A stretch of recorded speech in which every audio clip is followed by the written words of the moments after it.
Question number 4 करने जा रहे हैं कंसोलिडेटेड बैलेंस शीट का क्वेश्चन। और ये देखो, ये बहुत ही इंपॉर्टेंट क्वेश्चन है। एग्ज़ाम के टाइम पे इस क्वेश्चन को आपको ज़रूर ज़रूर ज़रूर आपको रिवाइज करके जाना है। ये क्वेश्चन दोस्तों एग्ज़ाम के पॉइंट ऑफ व्यू से बेहद ज़्यादा ही इम्पोर्टेंट है। तो इस चीज़ का ज़रूर ध्यान रखें कि आपको एग्ज़ाम के टाइम पे इसको ज़रूर करना है, इसलिए मैं यहाँ पे दिल बना देता हूँ। देखो, मैं अभी इस क्वेश्चन का आपको कंप्लीट सॉल्यूशन बताने वाला हूँ। सर, आप हमें इसका सॉल्यूशन बताने वाले हैं, क्या हमें ये समझ में आएगा? तो अब ये डिपेंड करता है कि आपने पहले से ये चीज़ कितना पढ़ रखा है। तो मैं चलो बता देता हूँ आप लोगों को। अगर आप लोगों को कॉन्सेप्ट थोड़ा बहुत भी पता है, ठीक है, होल्डिंग का,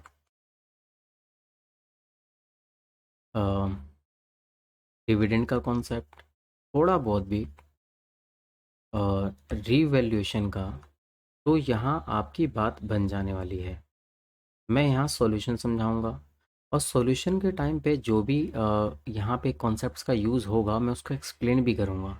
लेकिन अगर आपने बिल्कुल भी नहीं पढ़ा हुआ है, आपको होल्डिंग का कॉन्सेप्ट नहीं पता है, डिविडेंड का कॉन्सेप्ट नहीं जानते हैं, pre acquisition dividend, post acquisition dividend, या फिर रिवैल्यूएशंस अकाउंट्स, ये जो चीज़ें होती हैं, तो ये आपके लिए ये वीडियो कामयाब नहीं होगी। ये मैं मेरे पहले ही मैंने आप लोग को वार्निंग दे दिया। अब यहाँ पे हम सॉल्यूशन करने जा रहे हैं आगे। तो ये जो वीडियो है ये उन्हीं बच्चों के लिए फ़ायदेमंद है कि जिन्होंने पहले पढ़ रखा है और थोड़ा बहुत वो भूल गए हैं, उन्हें कुछ याद नहीं आ रहा है कि इसका सॉल्यूशन अब कैसे करना था। तो ये उन्हीं के लिए फ़ायदेमंद है। अगर आप चाहते हैं कि मैं आप लोगों को कॉन्सेप्ट भी बताऊं इस चैप्टर के बहुत डिटेल में, तो आप इस वीडियो के कमेंट सेक्शन के अंदर कमेंट में लिख सकते हैं कि आपको कॉन्सेप्ट भी चाहिए। तो उसकी भी मैं अलग से एक सेपरेट वीडियो ले आऊँगा। और दावा कहता हूँ दोस्तों, मैं आप लोगों को 100% कह रहा हूँ, गारंटी के साथ आपको बिल्कुल 100% सारे के सारे कॉन्सेप्ट आपको समझ में आ जाएंगे। 100%। चाहें तो आप कोर्स को भी परचेज़ कर सकते हैं, बहुत ही अफोर्डेबल प्राइस है, बहुत मिनिमम प्राइस है दोस्तों। एग्ज़ाम के टाइम पे काफ़ी फास्टली आप लोगों का कोर्स कवर होगा, उसमें सारे कॉन्सेप्ट्स का ज़िक्र है।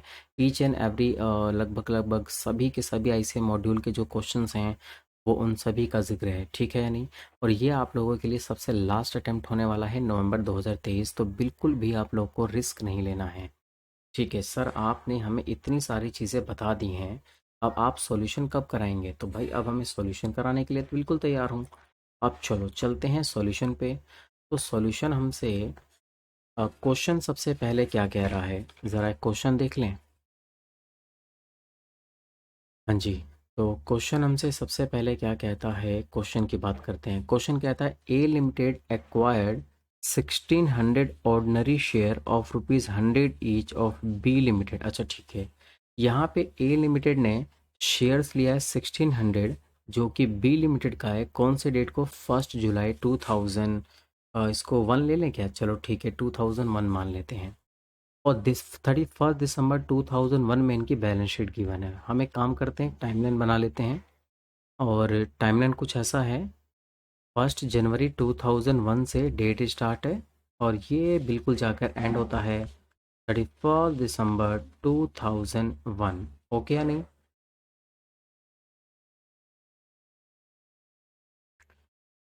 ठीक है सर, आपने डेट हमें लिखवा दिया है। अब आप आगे बताइए। तो देखो, आगे ये है कि जो यहाँ पे ए लिमिटेड जो है, ये ए लिमिटेड एक्चुअल में होल्डिंग कंपनी है, और बी लिमिटेड दरअसल में ये सब्सिडरी कंपनी है। तो 1600 शेयर्स लिए हैं 1 जुलाई को।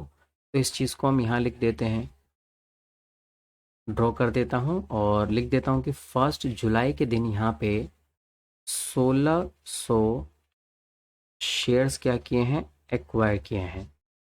अब हमारा काम सबसे पहले क्या है? सबसे पहले हमारा काम है दोस्तों, मैं नीचे की तरफ यहाँ लिख रहा हूँ, परसेंटेज ऑफ होल्डिंग।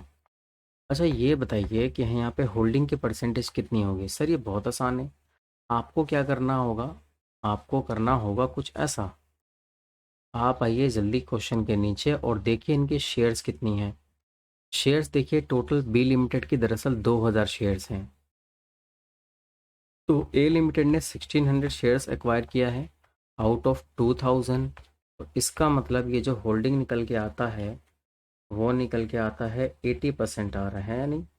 ठीक है, तो होल्डिंग जो है दोस्तों वो 80% निकल के आ रही है। लीजिए मैंने आपको बता दिया कि होल्डिंग 80% है। अब हम क्वेश्चन को और आगे कंटिन्यू करते हैं। तो क्वेश्चन में ये हमारा पूरा बैलेंस शीट गिवन है और इस बैलेंस शीट के सबसे नीचे की तरफ आएंगे, कहाँ, यहाँ, तो आपको असली इन्फॉर्मेशन देखने को मिलेगी। आ जाइए, मैं चाहूँगा कि एक बार ये जो इन्फॉर्मेशन गिवन है वीडियो को अच्छे तरीके से पोज करें और बेहतरीन तरीके से आप लोगों को क्या करना है, क्वेश्चन को रीड करना है, ढंग से रीड करना है। टाइम लो और रीड करो। हो सके तो मेरे साथ साथ इस क्वेश्चन का सॉल्यूशन ज़रूर करें। तो देखो क्वेश्चन कहता है कि profit and loss account of B limited show कर रहा है क्रेडिट बैलेंस 30,000 ऑन 1 जनवरी 2001। तो मैं इस बात को पहले लिख लेता हूँ कि इस दिन में प्रॉफिट एंड लॉस अकाउंट का बैलेंस गिवन है जो कि 30,000 है। अभी हमें सिर्फ इतनी इन्फॉर्मेशन पता है और हमने इस बात को लिख लिया। नेक्स्ट वन आगे चलते हैं। आगे कह रहा है ओके ओके, क्रेडिट बैलेंस 30,000, ठीक है, out of which a dividend 10% was paid on 1 August 2001। अच्छा, यहाँ पे क्वेश्चन ये कह रहा है कि जो बी लिमिटेड है, जो सब्सिडरी लिमिटेड है, उन्होंने 1 अगस्त को, ये मैं दूसरे कलर से बना दूँ, ये देखो यहाँ पे 1 अगस्त के दिन यहाँ पे डिविडेंड दिया गया है और ये डिविडेंड किसने दिया है, बी लिमिटेड ने दिया है। और ये डिविडेंड एक्चुअल में पता है कब का है, ये डिविडेंड दरअसल में पिछले साल का है। अगर मैं लास्ट ईयर की बात करूं तो लास्ट ईयर पता है क्या रहा होगा आपका, लास्ट ईयर आपका रहा होगा 1 जनवरी 2000 से 31 दिसंबर 2000। तो ये आपका लास्ट ईयर है। इस लास्ट ईयर का डिविडेंड एक्चुअल में यहाँ पे किया गया है। इसको बोला जाता है pre acquisition dividend. Pre acquisition का मतलब क्या है कि देखो यहाँ पे दरअसल जो शेयर एक्वायर किए गए हैं वो एक्वायर किए गए हैं 1 जुलाई को और डिविडेंड मिल रहा है 1 अगस्त को। तो ये जो डिविडेंड है जो बी लिमिटेड ने दिया है वो उस शेयर पे दिया होगा जो पिछले साल का है, यानी कि लास्ट टाइम के लास्ट ईयर का जो डिविडेंड है वो दिस ईयर में मिल पा रहा है। इसको बोला जाता है प्री एक्विजिशन डिविडेंड। और प्री एक्विजिशन का ट्रीटमेंट क्या होना चाहिए ये आप लोगों को बहुत अच्छी तरीके से पता होना चाहिए। तो वैसे मैं इस चीज़ को यहाँ लिख ले कहीं पे हम लोग कि प्री एक्विजिशन जो डिविडेंड है वो कितना है। चलो तो मैं इसको यहाँ लिख लेता हूँ, प्री एक्विजिशन डिविडेंड। अरे भैया डिविडेंड है कितना और कितना परसेंट है यार डिविडेंड, ये तो हमने ध्यान नहीं दिया। अच्छा ये तो रहा 10% है। मैं इसको हाईलाइट कर लेता हूँ, हाईलाइट कर लेता हूँ। ये बहुत बहुत अच्छी लाइन है दोस्तों कि 10% हमने डिविडेंड दिया है यहाँ पे। बस बस अब यहीं तक रुक जाओ, यहीं रुक जाओ, यहीं रुक जाओ। जो हमने हाईलाइट कर दिया है सिर्फ आप लोगों को यहीं तक रुक जाना है। ठीक है जी, अब बढ़ रहे हैं हम लोग आगे। तो 10% था और 10% हम इसका अमाउंट निकाल लेते हैं, कितना है, 2000 शेयर्स था। और एक शेयर कितने का है भाई, एक शेयर कितने का है, ये रहा ना 100 रुपीज़ का एक शेयर है दोस्तों, 100 रुपीज़ का एक शेयर है। तो टोटल आपका 2 लाख रुपए का कैपिटल हो गया। और इसका जो 10% डिविडेंड है यानी कि वो जो डिविडेंड है वो टोटल 20,000 है। आप समझ पा रहे हैं मैं क्या बोल रहा हूँ आप लोग को, बोलो हाँ या ना। ये जो डिविडेंड पे किया गया है टोटल 20,000 है। अब मैं इस डिविडेंड के दो हिस्से बना रहा हूँ, एक 80% जिसके नीचे ए का नाम लिख देता हूँ और एक 20% जिसके नीचे मैं बी का नाम लिख देता हूँ। सर आपने क्या किया, इस डिविडेंड में से 80% दरअसल यहाँ पे ए को मिल जाएगा, ए यानी कि होल्डिंग कंपनी जो है, जो होल्डिंग कंपनी है उसको इसमें से डिविडेंड मिलेगा और कुछ डिविडेंड इसमें से सब्सिडरी जो कंपनी है उसको मिलेगा। तो जो सब्सिडरी जो कंपनी है दोस्तों उसको मिल जाएगा। तो 80% यानी कहने का मतलब 16,000 ए को मिल रहा है और बाकी बचा हुआ बी को मिल रहा है। हमें बी वाले से कोई लेना देना नहीं है, हमें मतलब है किससे, ए से। और हमेशा ध्यान रखिए जो प्री एक्विजिशन डिविडेंड है उससे क्या होता है, कॉस्ट ऑफ इन्वेस्टमेंट कम होता है। सर आप क्या कह रहे हैं, हमें कुछ याद नहीं आ रहा है, हम ये चीज़ भूल चुके हैं। घबराइएगा बिल्कुल मत, इस चीज़ को मैं आगे एक्सप्लेन करने वाला हूँ। अभी मैंने फ़िलहाल सिर्फ़ और सिर्फ़ क्या किया, सिर्फ़ और सिर्फ़ मैंने डिविडेंड कैलकुलेट किया है और जो कि डिविडेंड 20,000 है और उस 20,000 के मैंने 2 हिस्से बना दिए हैं। 80% यानी कि 16,000 और बाकी बचा हुआ 4,000 यानी कि 20%। चलो, चलो, चलो, इतना ही हमने पढ़ा है, इसके अलावा अभी हमने कुछ भी नहीं पढ़ा है, कुछ भी नहीं, कुछ भी नहीं।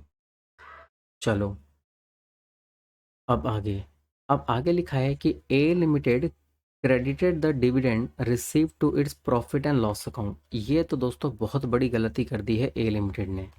ए लिमिटेड एक्चुअल में होल्डिंग कंपनी है और होल्डिंग कंपनी को जो टोटल जो डिविडेंड मिला था, सर होल्डिंग कंपनी को कितना डिविडेंड मिला?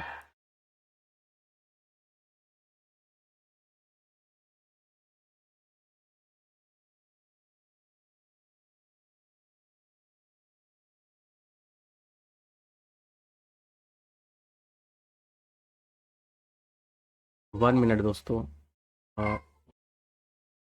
10 ना हो रहा है, 10.55। पीछे बैकग्राउंड में नॉइज़ आ रही है तो मुझे बाद में इसको हो सकता है मुझे रिम्यूव करना पड़े देखने के बाद, काफ़ी शोर आ रहा है। प्लीज़ अगर शोर आ रहा होगा तो उसको एडजस्ट कर लेना।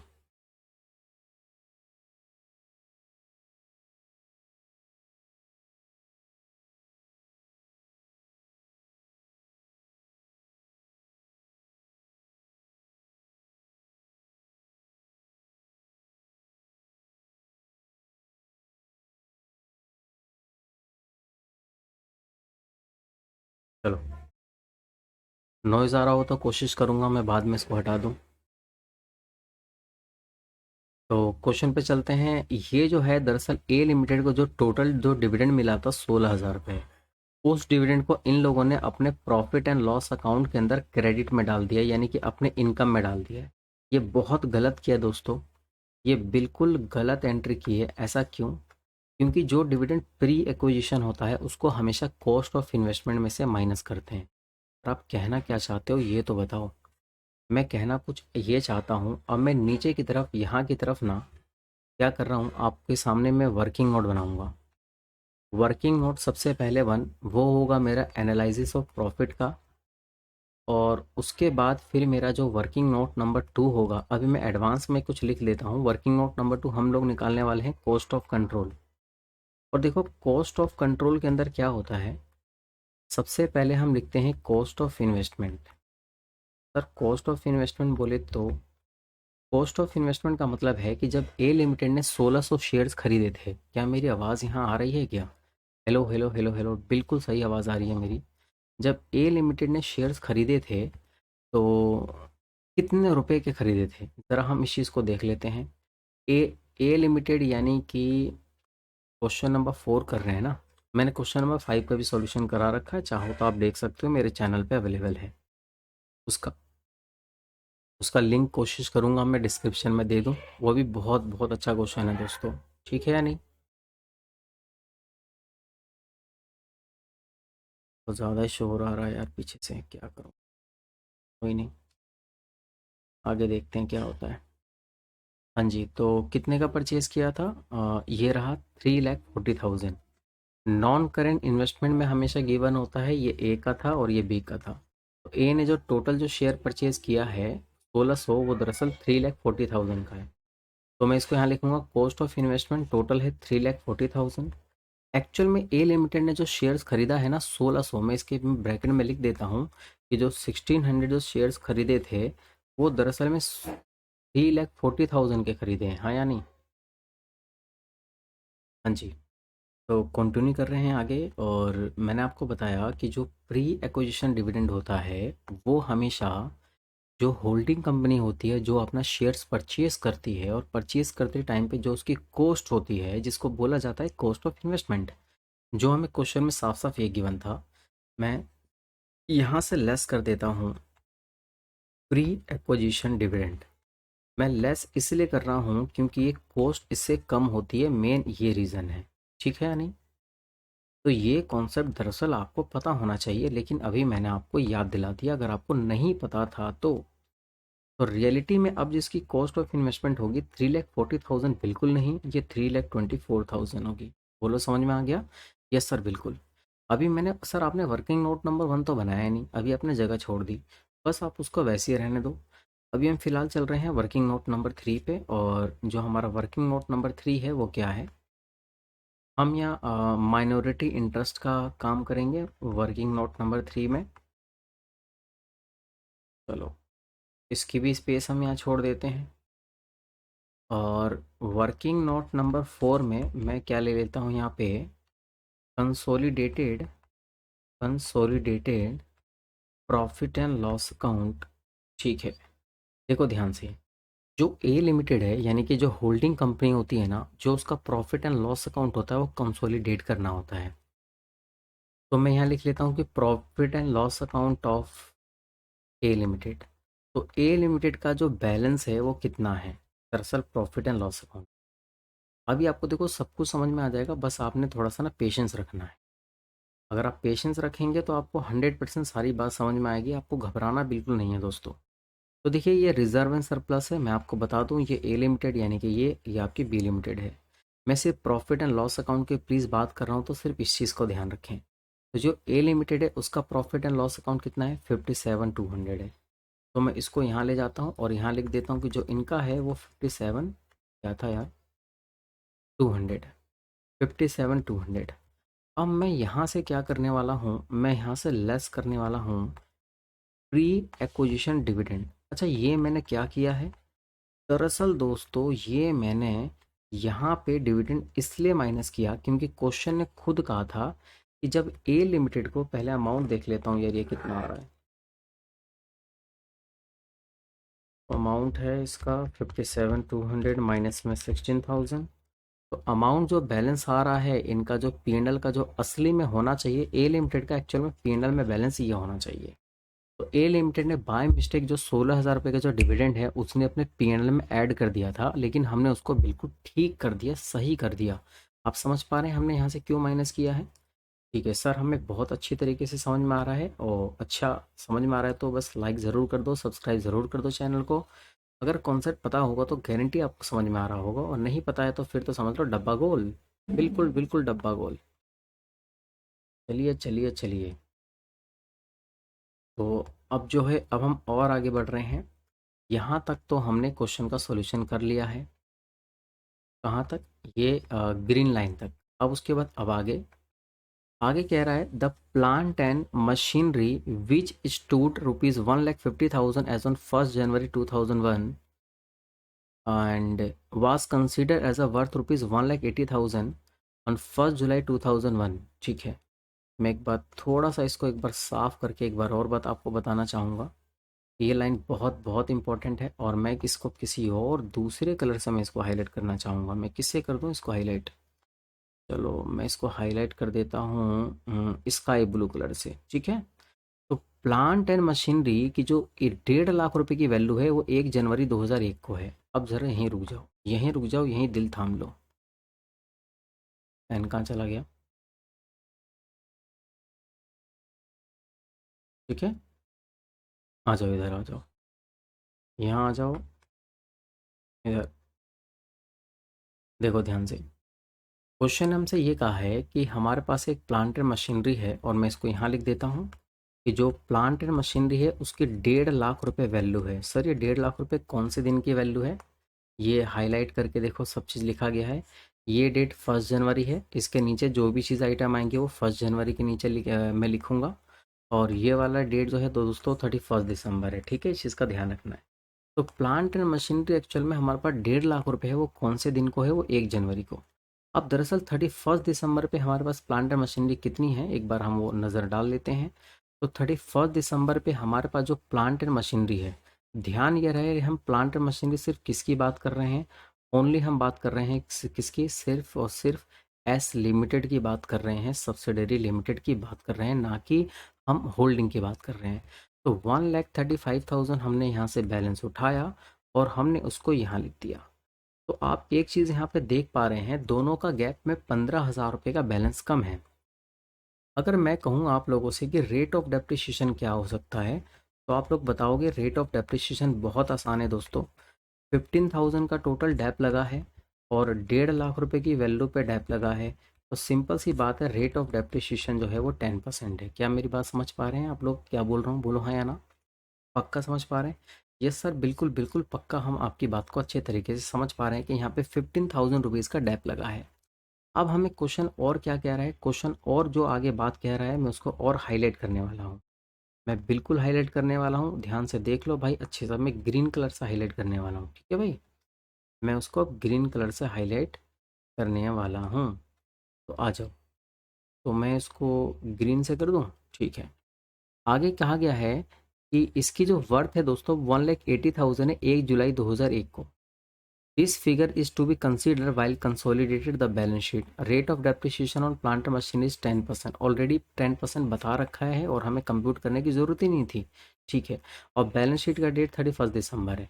अब ये जो 1,80,000 वाली लाइन है ना दोस्तों, ये तो भैया ज़बरदस्त लाइन है, बहुत ही फाड़ू लाइन है दोस्तों। यहाँ पे क्वेश्चन हमसे ये कह रहा है कि ये जो 1 जुलाई है, इस दिन इस प्लांट एंड मशीनरी की जो वैल्यू है दरअसल वो कितनी है, वो 1,80,000 रुपया है। भाई कमाल हो गया, सच बताओ।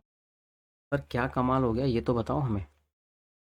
आप ये तो बताओ क्या कमाल हो गया। कमाल कुछ ये हो गया कि क्वेश्चन ये कह रहा है कि जब इस प्लांट एंड मशीनरी का रिवैल्यूएशन किया गया तो पता चला 1 जुलाई के दिन इसकी वैल्यू 1,80,000 है। हाँ या ना? तो एक बात बताओ, टोटल डेप लगा था 15,000।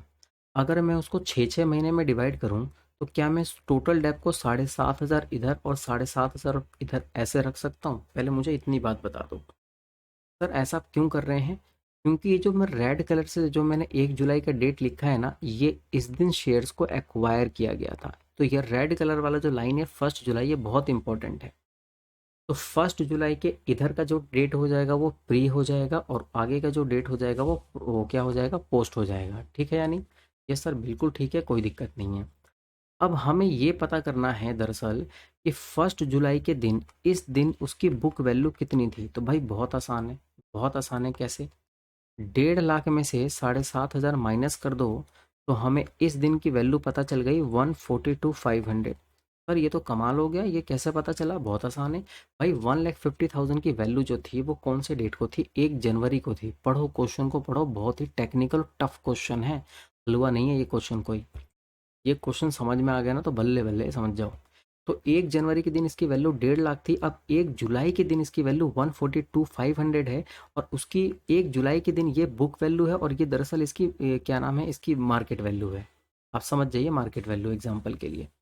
तो यहाँ पे इस मशीनरी के अंदर जो वैल्यूएशन बढ़ रही है, वो इस मशीनरी का जो वैल्यूएशन बढ़ रहा है वो कितना बढ़ रहा है? 37,500। यानी यहाँ पे मशीनरी जो है 37,500 से इंक्रीज हो रही है, जो कि बढ़ रही है। क्या आपको इतनी बात समझ में आ गई है? यस सर, बिल्कुल हमें इतनी बात पक्का समझ में आ गई है। अच्छा चलो ठीक है, अगर आपको इतनी बात समझ में आ गई है तो अब हम और आगे बढ़ रहे हैं, ठीक है।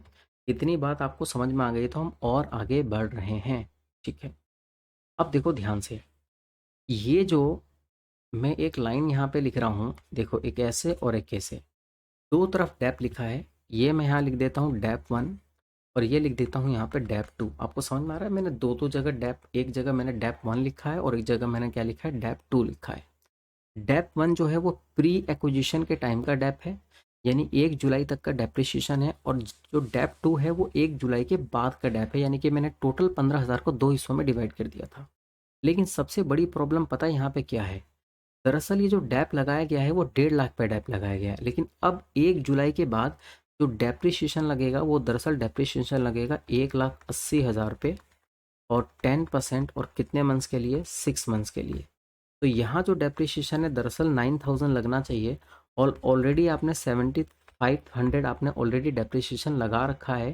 तो अब आपको और जो बुक में आपको डेप्रिसिएशन दिखाना होगा 1,500 रुपये का और डेप दिखाना होगा, 1,500 का और आपको डेप एक्स्ट्रा दिखाना पड़ेगा। क्या आप मेरी बात समझ पा रहे हो? ऐसा कैसे हो रहा है जल्दी बताओ भाई, हाँ या ना? मैंने यहाँ पे क्या किया है कि डेप्रिसिएशन टोटल 15,000 लगा था, जिसको मैंने दो हिस्सों में मैंने डिवाइड कर दिया, 1 जुलाई से पहले और 1 जुलाई के बाद कर दिया।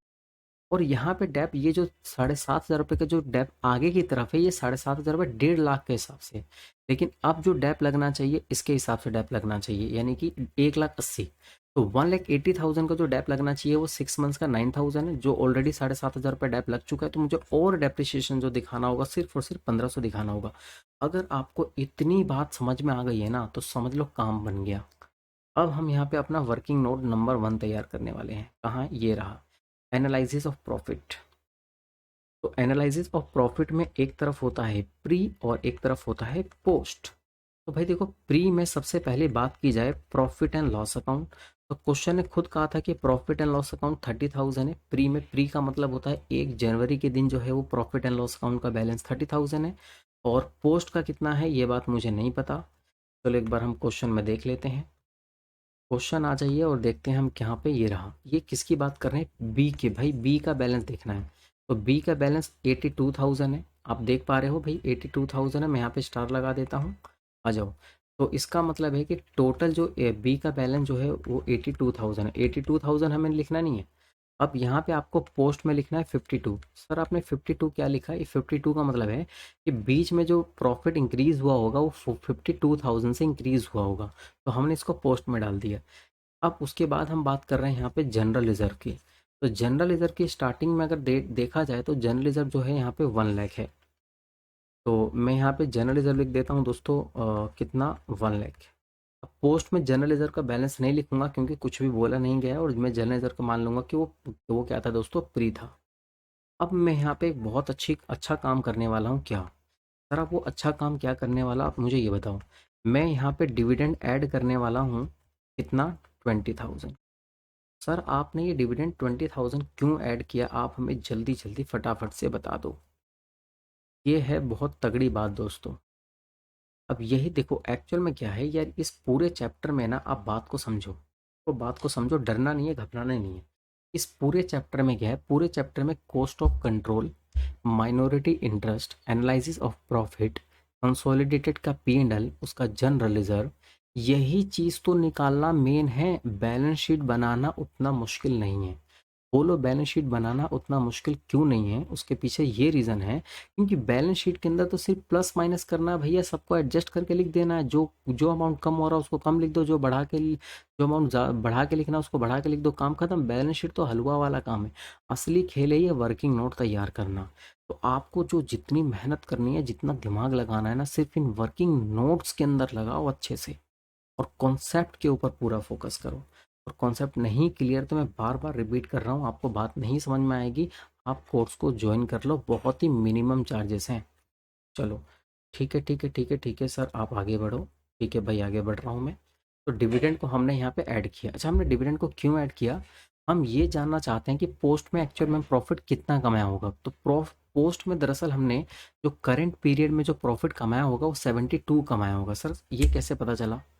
72 हमने कैसे कमाया होगा? यार एक बात बताओ, स्टार्टिंग में हमें कितना प्रॉफिट दे रखा है?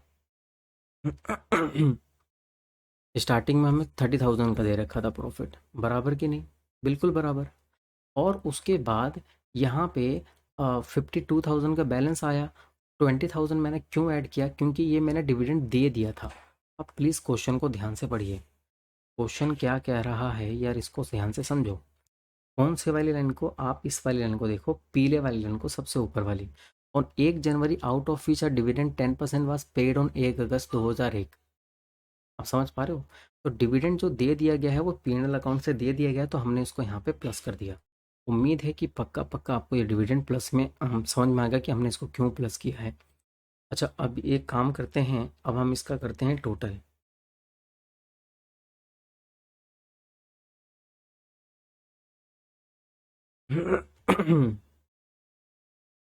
चलो, अब हम इसको टोटल करते हैं। तो ये आपका प्री का टोटल बैलेंस आ रहा है 1,30,000, और पोस्ट का कितना आ रहा है? 72,000। अब यहाँ प्लस माइनस लगाएंगे टाइम एडजस्टमेंट। सर ये टाइम एडजस्टमेंट का सीन क्या है? प्री का मतलब होता है दरअसल जिस दिन शेयर्स को एक्वायर किया गया है, उस एक्वायर करने से पहले के जो टाइम होगा उसको बोलेंगे प्री। तो यहाँ पे शेयर की जो एक्विजिशन की गई है, आप क्वेश्चन को ध्यान से समझिए। शेयर का एक्विजिशन 1 जुलाई को किया गया है, तो यहाँ पे प्री का 6 मंथ्स हो गया और पोस्ट का 6 मंथ्स हो गया। आप मेरी बात समझ पा रहे हैं? तो करंट पीरियड में जो भी कमाई हुई है, जो भी इनकम कमाया गया है, उस करंट पीरियड को 2 हिस्सों में डिवाइड कर दिया जाएगा, आधा 6 और आधा 6। ऐसा बोला जाता है प्री और पोस्ट। तो मैं यहाँ पे यही काम करने जा रहा हूँ। ये जो आप एनालिसिस ऑफ प्रॉफिट में ये जो पोस्ट का प्रॉफिट देख रहे हैं, ये पोस्ट का प्रॉफिट ये जो 72,000 है, मैं इसमें से हाफ, इसका हाफ यानी कि 36,000 यहाँ से माइनस कर दूंगा। सर कैसे? भाई इसका हाफ, हाफ क्यों? क्योंकि इसका आधा प्री में चला जाएगा, तो मैं इसको यहाँ पे प्री में ऐड कर दूंगा और पोस्ट से मैं इसको लेस कर दूंगा। तो दरअसल मेरा जो प्री में टोटल जो बैलेंस आएगा वो शायद ये 1,66,000 आएगा, और पोस्ट में जो बैलेंस आएगा वो टोटल मेरा 36,000 आएगा। उम्मीद करता हूँ कि आपको मेरी पक्का पक्का बात समझ में आ रही है। अगर आ गई है तो मज़े की बात है। अब हम आगे चल रहे हैं। कॉस्ट ऑफ कंट्रोल में सबसे पहले हम कॉस्ट ऑफ इन्वेस्टमेंट लिखते हैं, उसके बाद लेस कर देते हैं हम यहाँ पे प्री एक्विजिशन डिविडेंड, फिर हम इसमें से लेस करेंगे नेट एसेट्स। सर ये नेट एसेट्स क्या होता है? जो होल्डिंग कंपनी यानी कि ए लिमिटेड कंपनी को क्या क्या मिलेगा उसको। तो ए लिमिटेड कंपनी को हमेशा शेयर कैपिटल मिलता है, और जो प्री एक्विजिशन जो प्रॉफिट होता है ना, प्री एक्विजिशन प्रॉफिट, उसमें से शेयर मिलेगा। तो दोनों का 80-80% मिलेगा। मैं पहले बात कर लेता हूँ प्री एक्विजिशन प्रॉफिट, वो कितना है यार? वो कितना है? 1,66,000 है ना? गलत तो नहीं कर रहा मैं? कैलकुलेटर ले लेता हूँ। तो भाई 1,66,000 का 80%, ये कितना बैलेंस आया? ओहो हो, रुक जाओ रुक जाओ रुक जाओ रुक जाओ, एक मिनट एक मिनट एक मिनट। अभी हम इसको प्री एक्विजिशन, एक चीज़ तो मैं भूल ही गया, अब मुझे अब याद आ रहा है। अभी रुक जाइए दोस्तों, अभी रुक जाइए अभी रुक जाइए अभी रुक जाइए। अभी हमारा प्री एंड पोस्ट का पूरा आंसर नहीं आया है। इसके पीछे का रीज़न क्या है? इसके पीछे का रीज़न अभी मैं समझाता हूँ। मैं यहाँ प्लस करूँगा रीवैल्यूएशन। सर आप ये क्या प्लस कर रहे हैं? दोस्तों मैं यहाँ प्लस कर रहा हूँ रीवैल्यूएशन का वो अमाउंट जो कि एसेट्स की वैल्यू बढ़ाई गई थी। तो कितने से बढ़ाई गई थी वो मुझे याद नहीं आ रहा है, वो देख लेता हूँ। एसेट्स की वैल्यू कितने से बढ़ी थी? ये रही 37,500। तो ये हमारा फ़ायदा हुआ था। तो जो रीवैल्यूएशन में जो हमारा फ़ायदा होता है उसको हम हमेशा क्या करते हैं, प्री में ऐड कर देते हैं। तो प्री में हम यहाँ पे ऐड कर देंगे 37,500, और जो उसके ऊपर एडिशनल डेप्रिसिएशन लगा था उस एडिशनल डेप्रिसिएशन को हम पोस्ट में माइनस करते हैं। प्लीज़ भूलिएगा मत, पोस्ट में। अच्छा पोस्ट में क्यों कर रहे हैं माइनस? क्योंकि 1 अगस्त के दिन, सॉरी क्या बोलते हैं उसको, अब जिस दिन प्री एक्विजिशन हुआ था, उस जिस दिन एक्विजिशन किया गया था 1 जुलाई, सेम उस डेट पे उसकी वैल्यू बढ़ी है, और उसका डेप्रिसिएशन आगे का है अगले 6 महीने का। तो उसको पोस्ट में से माइनस कर देते हैं 1,500 रुपये। 1,500 रुपये कैसे आया था आपको याद आ रहा है? मैं एक बार ऊपर आपको दिखा देता हूँ कि ये 1,500 कैसे आया था, ज़रा देख लो। ये वाला जो डेप्रिसिएशन है, हमने इस 1,500 डेप्रिसिएशन को पोस्ट वाले प्रॉफिट में से माइनस किया, और ये जो बड़ा था, जो हमारा फ़ायदा हुआ था, जो हमारा रिवैल्यूएशन से हमारा बैलेंस इंक्रीज हुआ था, उसको हमने प्री वाले प्रॉफिट में प्लस किया। ये आपको हमेशा ध्यान रखना है। अगर आप क्वेश्चन का सॉल्यूशन साथ साथ में कर रहे हो तो बात बनेगी, वरना तो सब डब्बा गोल है। मैं क्लियर बात बता रहा हूँ, फिर बाद में बोलोगे कि हमें कुछ भी समझ में नहीं आया, क्योंकि क्वेश्चन इतना ईजी है नहीं। क्या रह गया? अब मुझे लगता है कि शायद कुछ नहीं रहा है। एक बार फिर भी मैं चेक कर लेता हूँ क्वेश्चन कहाँ गया। बस ठीक है। अब हमारा बिल्कुल करेक्ट आंसर आ जाएगा प्री एंड पोस्ट का। हम्म हम्म हम्म।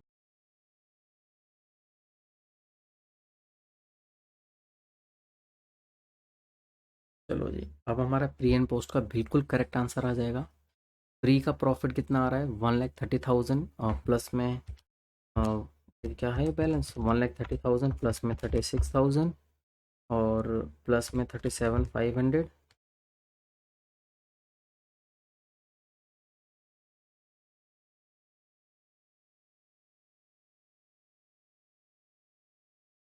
ये कितना टाइम एडजस्टमेंट कितना आया? 36,000 है ना, 72 का हाफ कर दो 36, ठीक है,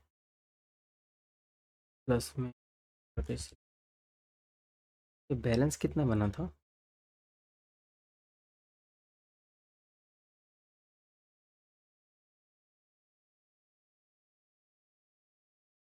हम्म, अभी तो सोचूं कि और हमारा क्या रह गया है माइनस में।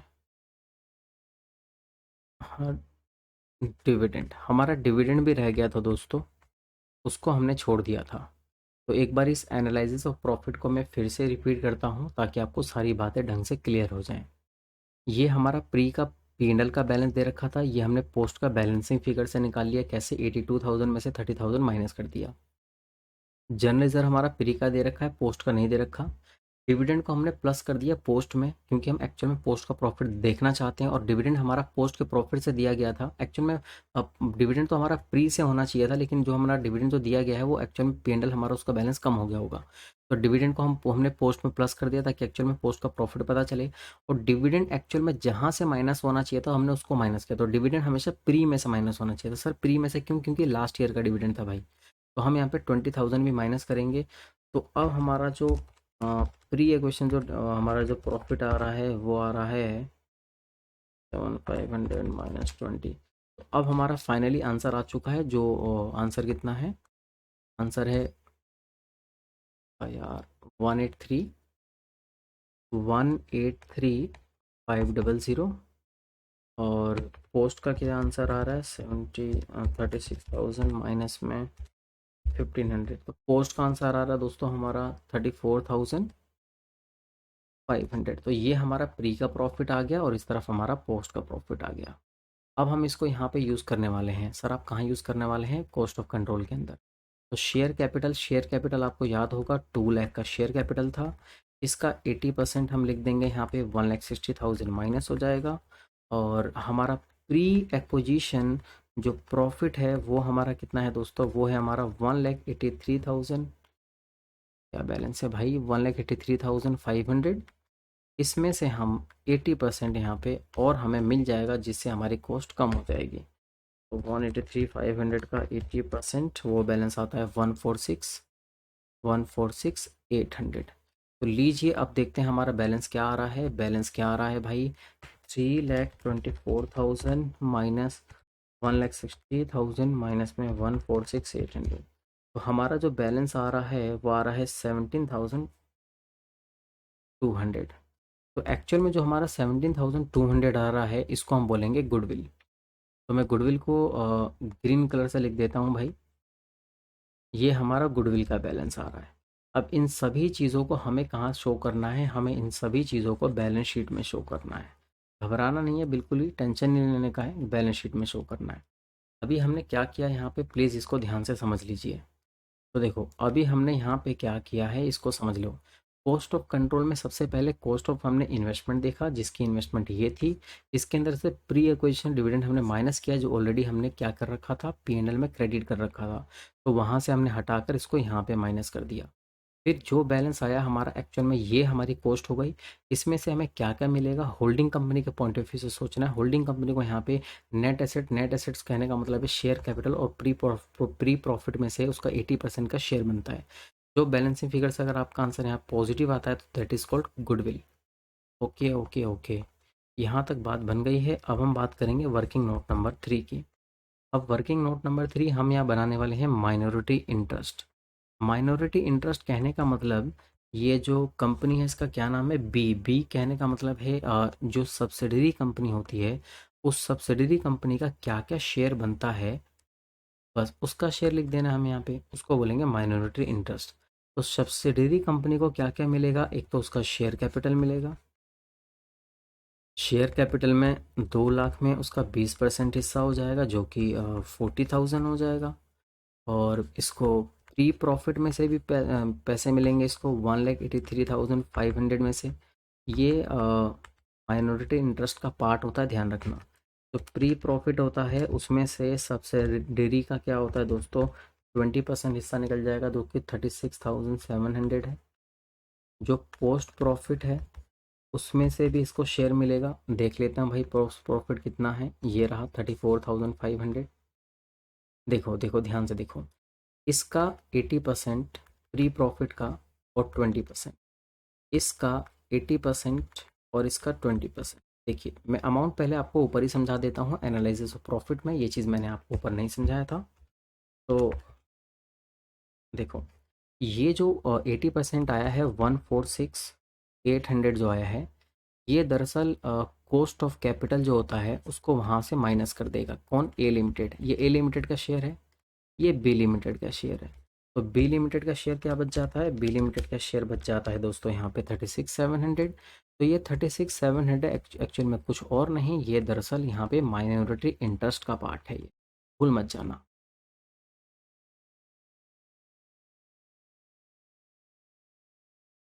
ये इधर की तरफ 6900, ये दरअसल क्या है, माइनॉरिटी इंटरेस्ट है। और यहाँ जो 27,600 बनता है 80%, ये ए लिमिटेड का हिस्सा, ये बी लिमिटेड का हिस्सा। ठीक है, तो ध्यान से समझिए मैं क्या बोल रहा हूँ आप लोग को।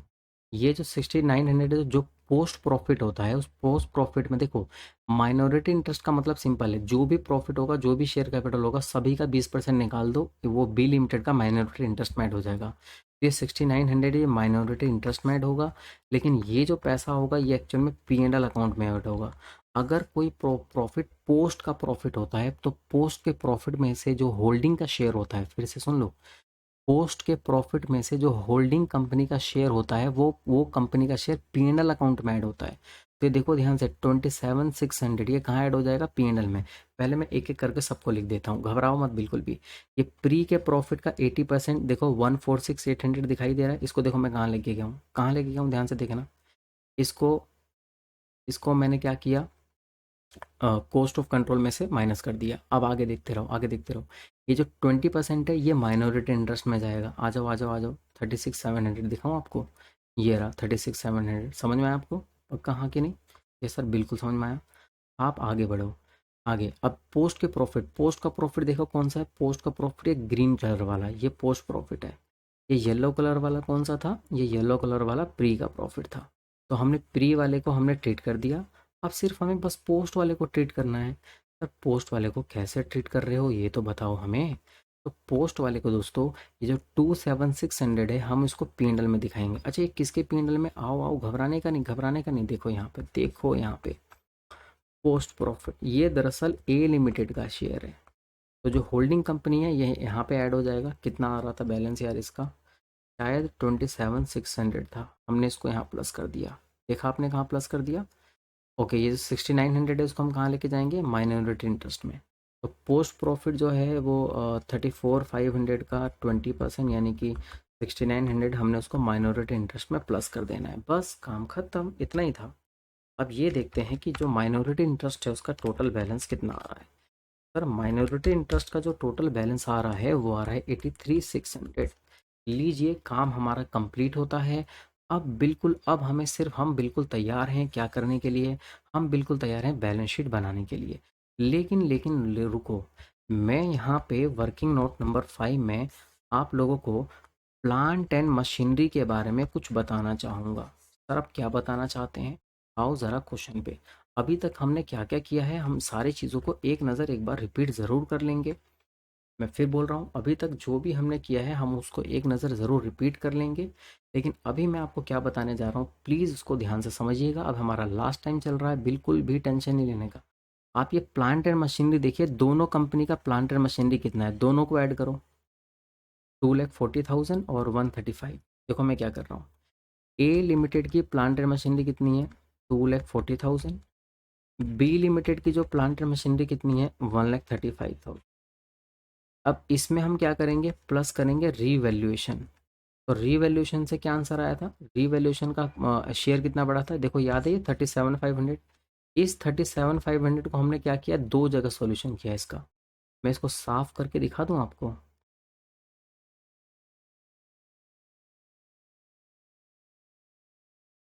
देखो इस 37,500 का हमने दो जगह सॉल्यूशन किया। एक हमने एनालिसिस ऑफ प्रॉफिट में प्री के अंदर ऐड किया, और दूसरा प्लांट एंड मशीनरी के अंदर, वहाँ जाकर हम ऐड करेंगे। तो यहाँ आ जाओ, प्लांट एंड मशीनरी में 37,500 हमें इसको ऐड करना होगा, क्योंकि हमारा बैलेंस बढ़ रहा है यार, ये 12th क्लास से पढ़ते आ रहे हो, एसेट्स का वैल्यू बढ़ता है तो एसेट्स में ऐड करते हैं। और यहाँ माइनस करूँगा मैं डेप्रिसिएशन, कौन सा डेप्रिसिएशन, वो एडिशनल वाला। आपको एडिशनल वाला याद आ रहा है, कहाँ है, आ जाओ आ जाओ आ जाओ आ जाओ, कहाँ है भैया, मैं ही भूल गया, ये रहा। ये जो एडिशनल डेप्रिसिएशन था, मैं एक काम करता हूँ, इसके भी आपको मैं यहाँ पर दो टुकड़े करके दिखाता हूँ।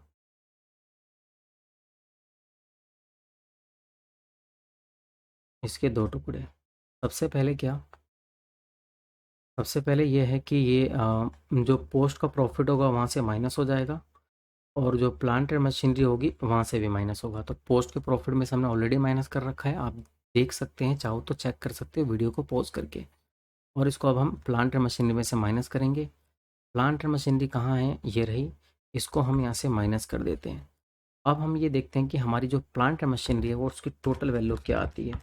तो 2,40,000 प्लस 1,35,000 प्लस 37,500 और माइनस में 1,500, तो ये बैलेंस आ रहा है 4,11,000।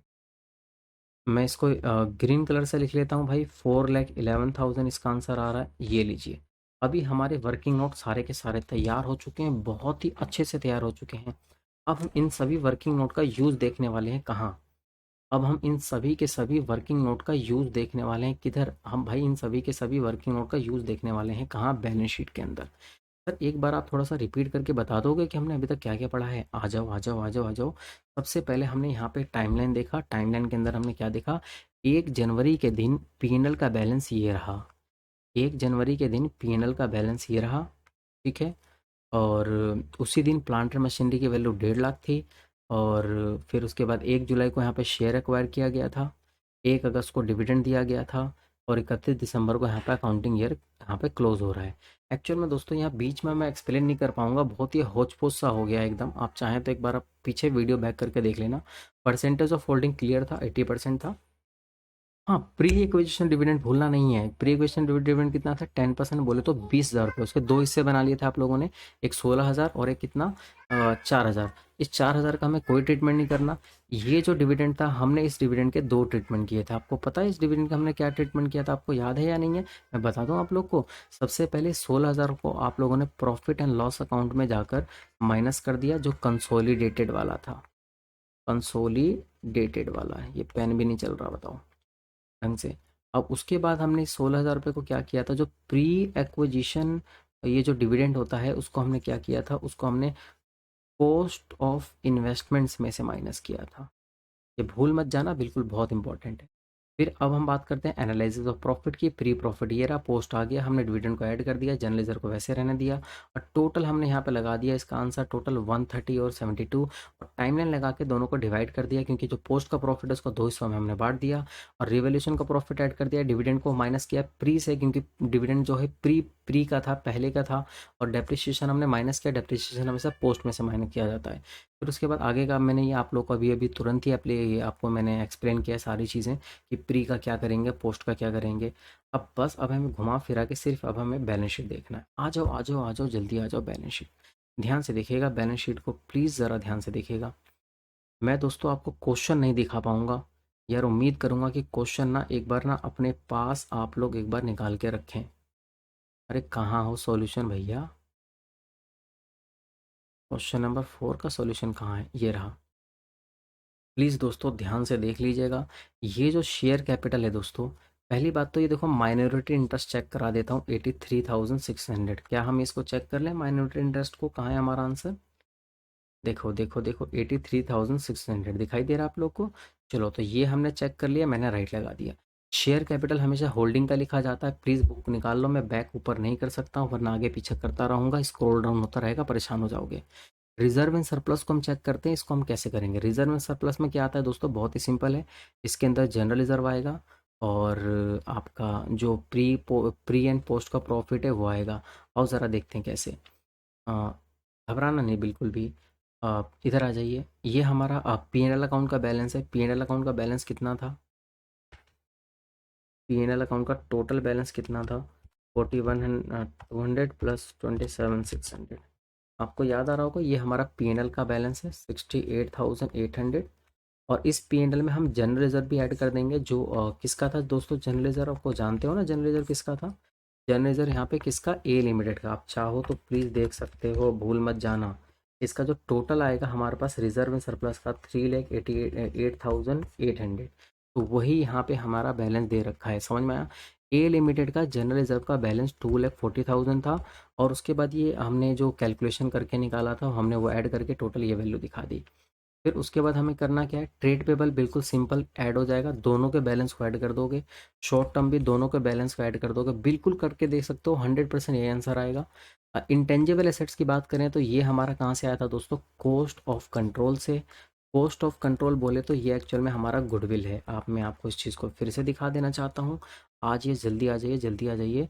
कॉस्ट ऑफ कंट्रोल कहाँ है? ये रहा। देखिए कॉस्ट ऑफ कंट्रोल बहुत बहुत ज़्यादा इंपॉर्टेंट था, और यहाँ पे थोड़ा सा स्पेस की पड़ गई है कमी, तो मैं इसको ऐसे कर देता हूँ। तो ये हमारा कॉस्ट ऑफ कंट्रोल वाला एरिया, ठीक है, ये हमारा कॉस्ट ऑफ कंट्रोल वाला एरिया है। ठीक है दोस्तों, तो 17,200 हमारा गुडविल है। ये बहुत आसान है। रही बात इन्वेंट्री का, तो इन्वेंट्री को दोनों को ऐड कर दोगे, नो इशू। ट्रेड रिसेबल को भी दोनों को ऐड कर देना है, नो इशू। कुछ नहीं करना, सिर्फ ऐड करना है, कुछ भी नहीं करना, सिर्फ ऐड करना है। एग्जैक्ट बिल्कुल अमाउंट ऐड कर देना है। लीजिए हो गया। मैं तो देख भी नहीं रहा हूँ क्वेश्चन के, भाई क्वेश्चन में क्या वैल्यूज गिवन है, बस मैंने आपको डायरेक्टली बता दिया। लेकिन सबसे मेन बात करते हैं किसकी? प्रॉपर्टी प्लांट एंड इक्विपमेंट की। अगर मैं बताऊं आप लोग को, लैंड एंड बिल्डिंग एक्चुअल में ए की कितनी थी? इतनी थी। बी की कितनी है? इतनी है। देखो हमने उसको ऐड कर दिया। लैंड एंड बिल्डिंग में कोई लफड़ा नहीं था, दोनों को ऐड कर दिया। लेकिन ये जो अमाउंट है ये किसका था? प्लांटर मशीनरी का। आपको याद है प्लांटर मशीनरी का हमारा अमाउंट कितना आया था? 4,11,000। क्या मैं आपको दिखा दूँ इस बैलेंस को? सर आप इस बैलेंस को दिखाओ ना। प्लांटर मशीनरी का आपका आंसर कितना आया था? देखो ये रहा। कैसे? ए लिमिटेड की प्लांटर मशीनरी, बी लिमिटेड की प्लांटर मशीनरी, रिवोल्यूशन का बैलेंस और डेप्रिसिएशन को माइनस किया, टोटल वैल्यू ये आ गई। तो देख लीजिए अब टोटल हमारे पास प्रॉपर्टी प्लांट एंड इक्विपमेंट कितना हो जाता है? 7,41,000 रुपये। बाकी देखो गुडविल ये रहा। इन्वेंट्री को सिर्फ ऐड करना है, ट्रेड रिसीवेबल को ऐड करना है, और बाकी आपको अपने कैश बैलेंस को सिर्फ ऐड करना है। बहुत आसान है बाकी सारे के सारे आइटम। तो आप लोगों ने यहाँ समझा क्वेश्चन नंबर 4 का बहुत ही डिटेल में सॉल्यूशन। लेकिन आपको कॉन्सेप्ट पहले से पता होगा तो ही ये क्वेश्चन का सॉल्यूशन समझ में आया होगा। मैंने आप लोगों की कोई बहुत बड़ी मदद यहाँ पे नहीं की है। मेरी तरफ से सिर्फ एक छोटी सी मेहनत थी कि मैं इस क्वेश्चन का सॉल्यूशन है सिर्फ वो एक्सप्लेन कर सकूं। कॉन्सेप्ट पहले से बिल्डअप है तो ही बात बन पाएगी, नहीं बिल्डअप है तो फिर कोई भी फ़ायदा नहीं होगा। और अगर आप लोग ये लास्ट तक टिके हुए हो तो इसका मतलब ये है कि आपने पहले से कुछ ना कुछ ज़रूर पढ़ रखा है, और आप कहीं ना कहीं उस चीज़ को भूल चुके थे और आप यहाँ पे रिकॉर्ड करने के लिए आए थे। होप कि आप लोगों को मेरी मेहनत बहुत पसंद आई होगी। लाइक कीजिए, सब्सक्राइब कीजिए दोस्तों, और मेहनत करते रहिए। और आपके एग्ज़ाम काफ़ी नज़दीक आने वाले हैं, और डे जो दिन है दिन पर दिन घटता जा रहा है, इस चीज़ का ज़रूर ध्यान रखें। तो all the best, best of luck दोस्तों। आप लोग के प्रिपरेशन के लिए खूब मेहनत करो।